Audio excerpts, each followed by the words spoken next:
Hello दोस्तों, आज मैं आप सब के लिए नूह अलैहिस्सलाम का एक स्टोरी लेके आऊँ गाइस। बहुत ही बेहतरीन स्टोरी है। वीडियो पूरा देखिए, शेयर लाइक ज़रूर करिए और कमेंट में अल्लाहू अकबर ज़रूर लिखिए। हजरत नूह अल्लाह के हुक्म से कश्ती बना रहे थे। हर रोज एक बूढ़ी मोमिना औरत अपनी छोटी सी घटरी उठाए उनके पास आती। वह कहती, ऐ अल्लाह के नबी, कश्ती कब रवाना होगी? हजरत नूह मुस्कुराकर फरमाते, अभी देर है, वक्त आने दो। वो औरत वहाँ बैठी रहती, पूरा दिन इंतजार करती, फिर शाम होते ही घर वापस चली जाती। ये सिलसिला कई दिनों तक चलता रहा। एक दिन हजरत नूह ने उस बूढ़ी औरत से फरमाया, ए बूढ़ी अम्मा, जब जाने का वक्त आएगा तो तुझे बता दिया जाएगा। वो सर झुकाकर चल दी, मगर दिल में यकीन था कि जब कश्ती चलेगी नबी जरूर बुलाएंगे।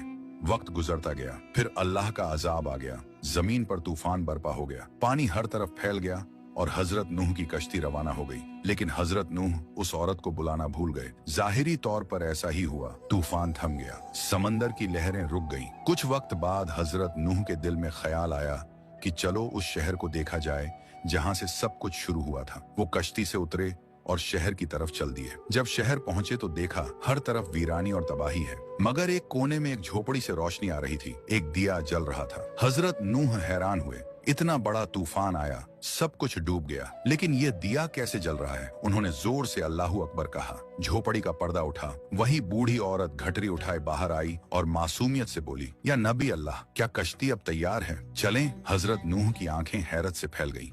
उन्होंने पूछा, ए बूढ़ी अम्मा, तुझे कुछ भी पता नहीं चला? औरत ने सादा दिली से जवाब दिया, क्या नहीं पता चला? या नबी अल्लाह? हजरत नूह बोले, इतना बड़ा तूफान आया, दुनिया डूब गई, बारिशें बरसी, लोगों पर अजाब आया और तुझे कुछ खबर नहीं। वो औरत मुस्कुराकर बोली, या नबी अल्लाह, एक दिन बादल थोड़े गरजे थे और हल्की सी फुहार पड़ी थी।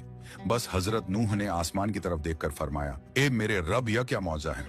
तब अल्लाह ताला ने उन पर वही नाजिल फरमाई, ए मेरे प्यारे नबी, इस औरत के दिल में तुम्हारी मोहब्बत थी और तुमने इससे वादा किया था कि जब कश्ती रवाना होगी तुम इसे ले चलोगे। तुम अपना वादा भूल गए, लेकिन मैं रब्बुल आलमीन तुम्हारे वादे का भी जिम्मेदार हूँ। मैंने अपने अजाब को इस तक पहुँचने ही नहीं दिया। इसे एहसास तक नहीं हुआ कि कैसा अजाब आया और कब चला गया। ये वक़िया इमाम सज्जाद से रिवायत के तौर पर मशहूर है, मगर कुरान या सही हदीस की किताबों में साबित नहीं। ये सिर्फ इबरत और मोहब्बत का सबक देने के लिए सूफियाना